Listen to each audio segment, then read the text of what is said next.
Hi sisters, let's open my new blow dryer. Seriously? Yes. This is from 1 to 10. Very cheap price. Only guys guess how much. Otherwise if like blow ड्रायरहरू चाहिँ कति पर्छ mostly पनि मैले पहिला सलुनमा use गर्दाखेरि चाहिँ त्यस्तै 300 400 500 600 एभरेजमा हुन्छ नि त अनि now days I'm working from home अनि मेरो एउटा त्यो सानोवाला थियो त्यो चाहिँ अस्ति उहिले पड्केको होइन अनि म चाहिँ को राति नुहाउनुहुन्छ तपाईँहरू साथीहरू भन्नुहोस् त मैले चाहिँ एकदमै राति नुहाउने बानी छ क्या अनि त्यो भएको भएर चाहिँ मैले लिएको अस्तिदेखि चाहिँ लिन्छु भनिरहेको थिएँ त्यत्तिकै भएर चाहिँ फाइनली कसले देखाउँछ ब्लो ड्राई किनेको म देखाउँछु सो ब्लो ड्राई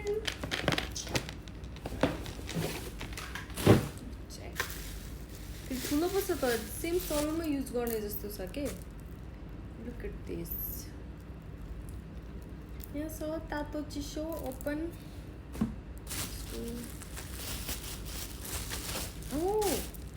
दुईटा नजल एउटा सानो एउटा ठुलो गाइज गेस गर्नु कति पर्यो होला only 30 dirham my goodness only 30 दिराममा ब्लो ड्राई पाउँछ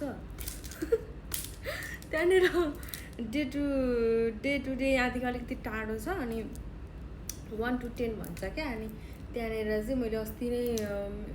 मेरो हस्बेन्डले चाहिँ हेरेको रहेछ जीवनले चाहिँ त्यहाँ पाउँछ सस्तो चाहिँ ट्राई गरौँ न भन्दै थियो अनि म चाहिँ सस्तो हुन्छ राम्रो हुँदैन के हुन्छ भन्ने भइरहेको थियो अनि लेट्स ट्राई है त गाइज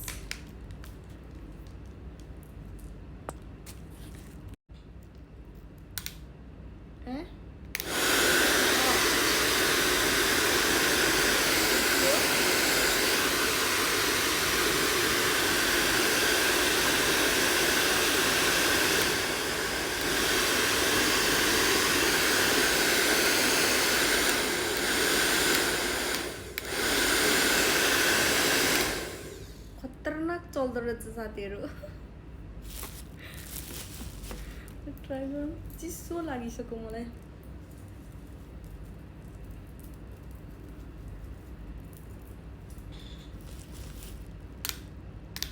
सो नयाँ ब्लो ड्राईले ट्राई गर्नु कपाल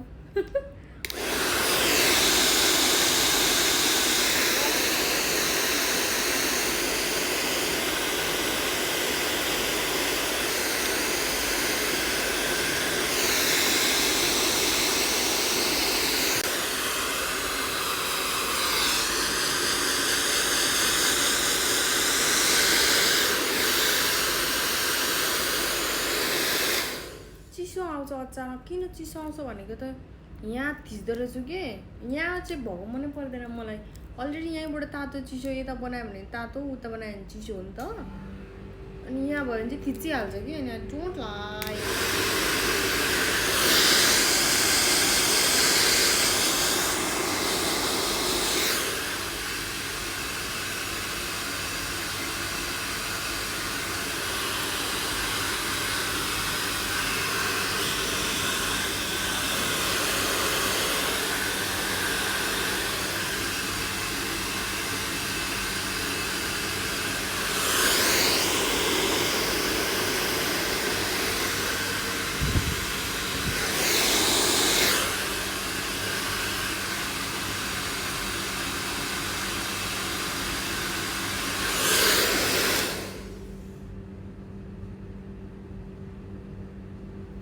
तर यो यहाँ भएर चाहिँ कस्तो झ्याउ भयो कि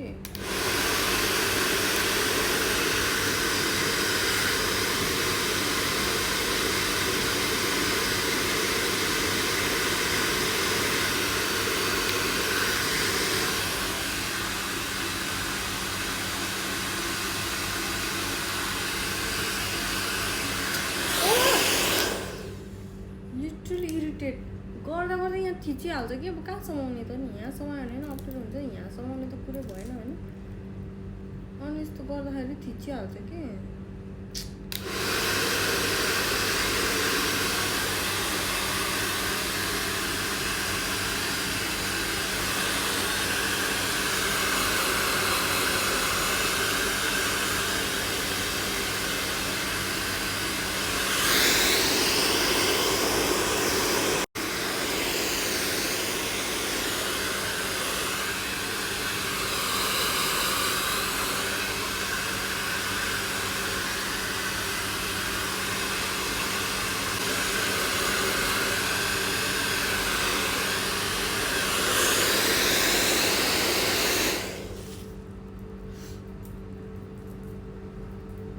दामी रहेछ साथीहरू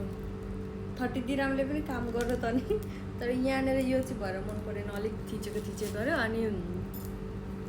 कस्तो हुन्छ भने मैले हेयर वास गरेर एकचोटि हेयर वास गरेकै लिन्छ 30-40 दिराम यहाँनिर होइन कहिलेकाहीँ अब बेलुका बाहिर मेकअपहरूमा जाँदाखेरि बेलुका आइन्छ नि त अनि कपाल च्यापच्याप भएको हुन्छ फेरि बिहानै कुद्नुपर्ने हुन्छ अनि घरमा आएर नुहायो भने पनि घरमा नुहाउनु मलाई त्यस्तो प्रब्लम केही होइन र सुकाउनु पर्छ कि कपाल सुकाएर चाहिँ मलाई टाउको दुख्छ अनि सलुनतिर जाँदाखेरि एकचोटिको हेयर वासको 40 दिराम लिन्छ कि त्यो त एकदमै चिपेस्ट प्राइस हो 40 दिराम न घरमै नुहाउने हो साथीहरू कपाल झरेर दुवैमा कपाल नझर्ने त कसको होला र होइन Look at this after only normal dry मात्रै गरे कि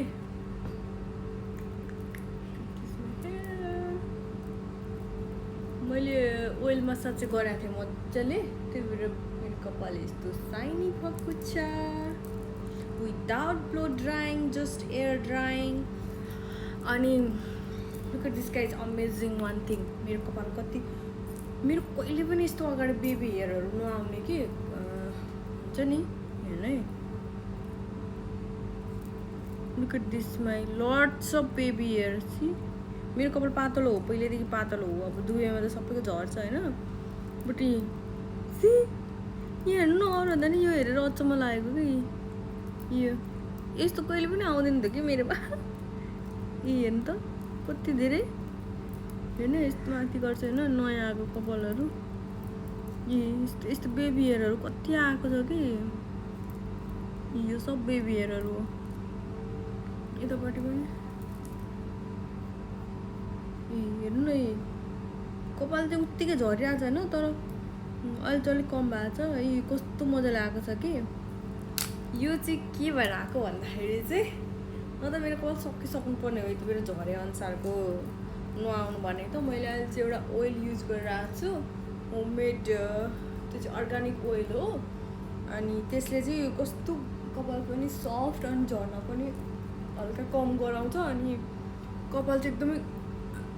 न्यू बेबी हेयरहरू चाहिँ एकदमै ग्रोथ भइरहेको छ कि so get this my hair अनि हेयर ग्रोथ अनि साथी हेयर ग्रोथ पनि कति छिटो हुन्छ मैले अस्ति भर्खर काटेको नि त कपाली